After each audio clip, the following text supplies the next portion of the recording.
Good morning. आज हम पढ़ने वाले हैं टेंस के बारे में। आज जानेंगे कि टेंस क्या होता है और टेंस कितने प्रकार का होता है। लेकिन उससे पहले आप अगर इसका नोट्स बनाना चाहते हैं तो एक कॉपी और एक पेन साथ में रख लीजिए। जहाँ अगर तुमको लगता है ऐसा कि नोट्स करना चाहिए तो वहाँ पर आप नोट्स कर सकते हो। ठीक है, तो हम शुरू करते हैं। टेंस टेंस मतलब होता है काल। काल को ही हम बोलते हैं समय। और यह टेंस जो है वह 3 प्रकार का होता है। कौन कौन से? तो पहला होता है प्रेजेंट टेंस, दूसरा होता है पास्ट टेंस और तीसरा होता है फ्यूचर टेंस। प्रेजेंट टेंस मतलब होता है वर्तमान काल, और फ्यूचर टेंस मतलब पास्ट टेंस मतलब होता है भूतकाल, और फ्यूचर टेंस मतलब होता है भविष्य काल। और इन तीनों के फिर से के चार चार फॉर्म होते हैं। सभी के दोबारा से चार चार फॉर्म होते हैं। तो हम एक एक करके सभी के बारे में जानते हैं। तो सबसे पहले हम प्रेजेंट के बारे में जानते हैं। तो प्रेजेंट टेंस को हम बोलते हैं वर्तमान काल। और ये चार टाइप्स कौन कौन से हैं? तो पहला है प्रेजेंट सिंपल टेंस, जिसे हम वर्तमान साधारण काल बोलते हैं। दूसरा है प्रेजेंट कंटिन्यूअस टेंस, जिसे हम वर्तमान निरंतर काल बोलते हैं। तीसरा है प्रेजेंट परफेक्ट टेंस, जिसे हम वर्तमान निश्चित काल बोलते हैं। और लास्ट है प्रेजेंट परफेक्ट कंटिन्यूअस टेंस, जिसे वर्तमान निश्चित निरंतर काल बोलते हैं। ये हो गए पूरे चार टाइप्स किसके? प्रेजेंट टेंस के। इसी तरह पास्ट के भी होते हैं। पास्ट के कौन कौन से होते हैं? पास्ट टेंस के होते हैं पास्ट सिंपल टेंस, जिसे हम साधारण भूतकाल बोलते हैं। दूसरा है पास्ट कंटिन्यूअस टेंस, जिसे हम निरंतर भूतकाल बोलते हैं। और तीसरा है इसमें पास्ट परफेक्ट टेंस, जिसे हम निश्चित भूतकाल बोलते हैं। और लास्ट है इसका पास्ट परफेक्ट कंटिन्यूअस टेंस। इसी तरह लास्ट एक और बचता है फ्यूचर टेंस। फ्यूचर टेंस के भी सेम इसी तरह चार टाइप्स होते हैं। पहला टाइप्स है फ्यूचर सिंपल टेंस, जिसे साधारण भविष्यकाल बोलते हैं। दूसरा है फ्यूचर कंटिन्यूअस टेंस, जिसे भविष्यकाल बोलते हैं। और तीसरा है फ्यूचर परफेक्ट टेंस, जिसे निश्चित भविष्यकाल बोलते हैं। और लास्ट है फ्यूचर परफेक्ट कंटिन्यूअस टेंस, जिसे निश्चित निरंतर भविष्यकाल होते हैं, भविष्यकाल कहते हैं, सॉरी। तो यहाँ पर हमने जाने कि टेंस क्या होता है और टेंस कितने प्रकार के होते हैं और उनके भी कितने कितने टाइप्स होते हैं, ये चीज़ जाने। इसके बाद आते हैं टेंस के मेन फॉर्मूले पे, क्योंकि बिना फॉर्मूले के हम कोई भी सेंटेंस नहीं बना सकते। इसलिए सबसे पहले चलते हैं हम टेंस के फॉर्मूले पे। तो टेंस का मेन फॉर्मूला होता है subject, helping verb, main verb, object plus other word. यहाँ पर देखेंगे तो यहाँ पर हमको 5 चीज़ें दी हुई है। Subject plus helping verb plus main verb plus object plus other word. Subject मतलब होता है कर्ता, और हेल्पिंग वर्ब मतलब होती है सहायक क्रिया, मेन वर्ब मतलब होता है मुख्य क्रिया, ऑब्जेक्ट मतलब होता है कर्म, और अदर वर्ड मतलब होता है अन्य शब्द। बिना फॉर्मूला का कोई भी सेंटेंस नहीं बना सकते, इसलिए फॉर्मूला आना ही चाहिए। और फॉर्मूला को अगर इस टेंस को कोई भी सेंटेंस बनाना है टेंस का, तो सबसे पहले फॉर्मूला आना चाहिए। तो हम यहाँ पर फॉर्मूला में जो दिए गए हैं subject, helping verb, main verb, object, other word, तो इनके बारे में हम सभी को डिटेल से जानते हैं। पहले जानते हैं कि सब्जेक्ट क्या होता है। तो सब्जेक्ट को हम क्या बोलते हैं? कर्ता बोलते हैं। सब्जेक्ट को हम कर्ता बोलते हैं। अब इसकी डेफिनेशन देखेंगे तो जो कार्य करता है या जिसके द्वारा कार्य किया जाता है उसे ही हम क्या बोलते हैं? कर्ता कहते हैं। और कर्ता 8 प्रकार के होते हैं।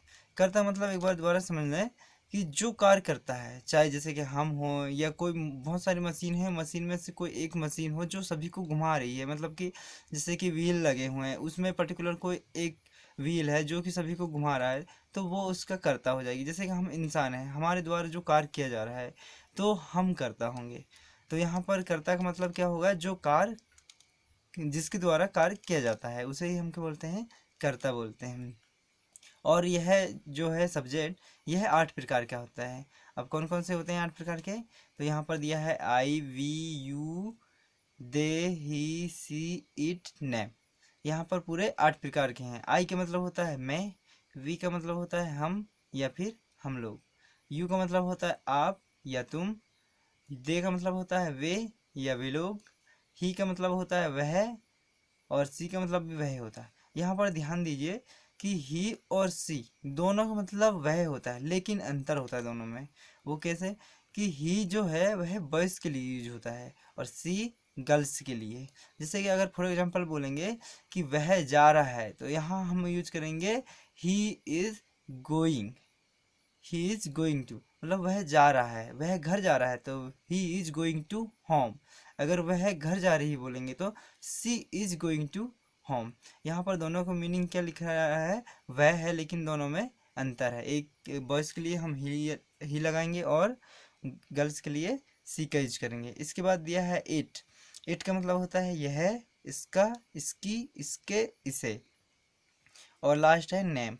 नेम में व्यक्ति, वस्तु या स्थान आदि का नाम, मतलब कि या तो व्यक्ति के नाम भी हो सकता है पर्टिकुलर, या तो वस्तु का नाम भी हो सकता है, या स्थान का नाम हो सकता है, या फिर कोई भी चीज़ हो, नदी, तालाब, झरने, पहाड़, पर्वत, देश, किसी भी चीज़ का नाम हो, वह क्या कहलाता है, नेम ही कहलाता है। ठीक है ना, वह किसी चीज़ का पर्टिकुलर नाम होता है।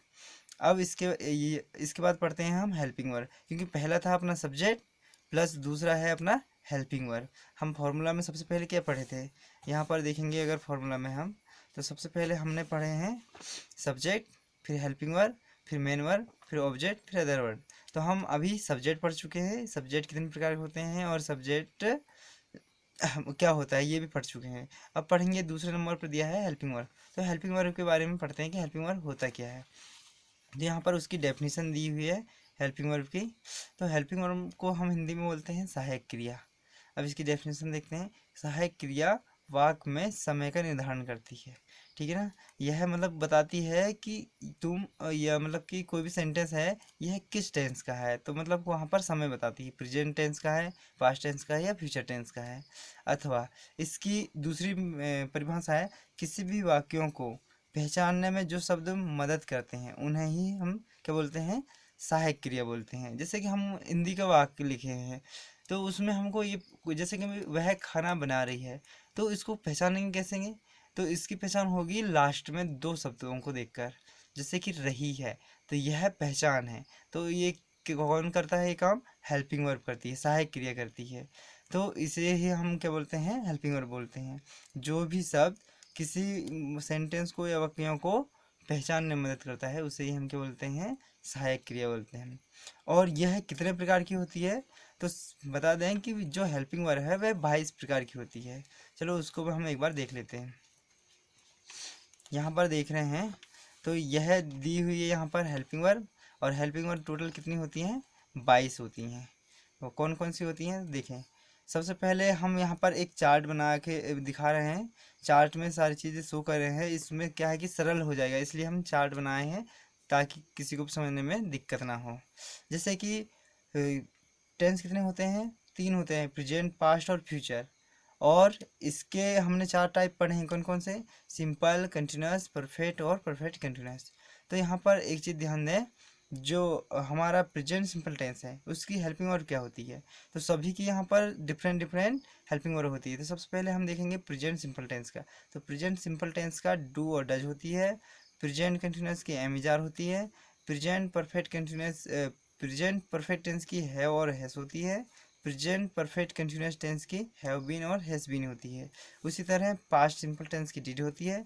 पास्ट कंटिन्यूस टेंस की वॉज और वर होती है। पास्ट परफेक्ट टेंस की हैड होती है। पास्ट परफेक्ट कंटिन्यूस टेंस की हैड बीन होती है। और फ्यूचर सिंपल टेंस की विल और सेल होती है। फ्यूचर कंटिन्यूस टेंस की विल बी और सेल भी होती है। फ्यूचर परफेक्ट टेंस की होती है विल हैव और सेल हैव। और फ्यूचर परफेक्ट कंटिन्यूस टेंस की होती है विल हैव बीन और सेल हैव बीन। तो ये पूरी टोटल 22, कितनी, पूरी 22 हेल्पिंग वर्ब होती है टेंस में। अगर हम इसी को अगर हिंदी में देखेंगे, तो हिंदी में इसे हम पहचान बोलते हैं। क्या बोलते हैं, पहचान। पहचान कैसे करते हैं किसी भी टेंस को, उसके लास्ट के 2 शब्दों को देखकर हम किसी भी टेंस या वाक्य को बहुत अच्छे से पहचान लेते हैं कि यह किस टेंस का वाक्य है करके। तो यहाँ पर देखिए, ऊपर हमने जैसे अभी पढ़े थे वैसे सेम नीचे भी पूरा चार्ट बना हुआ है। इधर simple, continuous, perfect, perfect continuous, इधर प्रेजेंट, पास्ट और फ्यूचर दिया हुआ है। वहाँ पर यहाँ पर डू डज था, लेकिन उसी को अगर हम हिंदी में देखेंगे तो ता है, ती है, ते हैं, ये इसकी पहचान होती है। वैसे ही प्रेजेंट कंटिन्यूस की क्या होती है, रहा है, रही है, या फिर रहा हूँ, रही हूँ, या फिर रहे हैं। और प्रेजेंट परफेक्ट टेंस की क्या होती है, तो चुका है या चुका हूँ, चुकी है या चुकी हूँ, या फिर चुके हैं। लास्ट है जैसे कि प्रेजेंट परफेक्ट कंटिन्यूअस, तो प्रेजेंट परफेक्ट टेंस की कैसे होती है, रहा है या फिर रहा हूँ, रहा है, रही है या रही हूँ, और रहे हैं। देखिए ये कंटिन्यूअस और परफेक्ट कंटिन्यूअस दोनों की पहचान लगभग सेम है, एक सी है। आप देखोगे तो दोनों की पहचान एक सी है, लेकिन इन दोनों में अंतर है। क्यों? क्योंकि इसमें समय का कोई मतलब, इसमें कोई समय का यूज नहीं किया जाता, लेकिन परफेक्ट कंटिन्यूअस टेंस में हमेशा समय का यूज किया जाता है। इसमें समय हमेशा आता है, एक चीज़ का इसका ध्यान रखें। समय हमेशा याद रखना, कोई भी टेंस का हो, चाहे पास्ट का हो, प्रेजेंट का हो या फिर फ्यूचर का हो, सभी में जो पास्ट परफेक्ट कंटिन्यूअस है लास्ट वाला, उसमें सभी में समय जुड़ता है। तो इसमें भी क्या होगा, सभी में समय जुड़ेगा। इसी तरह पास्ट की पहचान दी हुई है और फ्यूचर की भी दी हुई है। अगर कोई इसका मतलब कि बनाना चाहता है नोट्स, तो इनको भी लिख सकता है। चलिए इसके बाद हम फॉर्मूला में हम अब तीसरी चीज़ पढ़ते हैं। तो हमने फॉर्मूला में तीसरी चीज़ क्या पढ़े थे, देखो सब्जेक्ट पढ़ चुके हैं, हेल्पिंग वर्ब पढ़ चुके हैं, और अब पढ़ेंगे हम मेन वर्ब। तो मेन वर्ब क्या होती है और यह कितने प्रकार की होती है, इसको जानेंगे हम।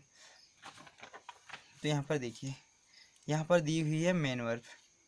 तो मेन वर्ब मतलब होती है मुख्य क्रिया। अब मुख्य क्रिया किसे बोलते हैं, तो कर्ता के द्वारा होने वाली क्रिया को ही मुख्य क्रिया बोलते हैं। कर्ता कौन, जो कार्य कर रहा है। जैसे कि मैं अभी पढ़ा रहा हूँ, तो मतलब जो पढ़ाना यहाँ पर क्या है, क्रिया है। जैसे कि आप लोग क्या कर रहे हो, सुन रहे हो, तो सुनना यहाँ पर क्या है, क्रिया है। कोई लोग जैसे कोई भी व्यक्ति देख रहा है, तो वह देखना क्या होगा, वर्ब होगा। या फिर लिख रहा है, तो वह लिखना क्या हो जाएगा, वर्ब हो जाएगी। इसी तरह वर्ब बहुत प्रकार की होती है, मतलब वर्ब के 3 टाइप्स होते हैं। कौन कौन से, तो हम इसको नीचे समझ सकते हैं। जैसे कि वर्ब 3 फॉर्म में बटी होती है, वर्ब की फर्स्ट फॉर्म, वर्ब की सेकंड फॉर्म, और वर्ब की थर्ड फॉर्म। जैसे कि मेक, मेड, मेड। क्योंकि जब भी हम टेंस या टेंस के वाक्य बनाएंगे, तो वहाँ पर वर्ब की अलग अलग फॉर्म यूज होती हैं टेंस के अकॉर्डिंग। तो यहाँ पर जैसे कि वर्ब की फर्स्ट फॉर्म जैसे कि मैक है, तो दूसरा दिया है मेड, और थर्ड दिया है इसमें मेड। इनकी मीनिंग चेंज होती है। मैक ने बनाना होता है, तो मेड मतलब बनाया, और मेड मतलब बना चुका या बनाया हुआ।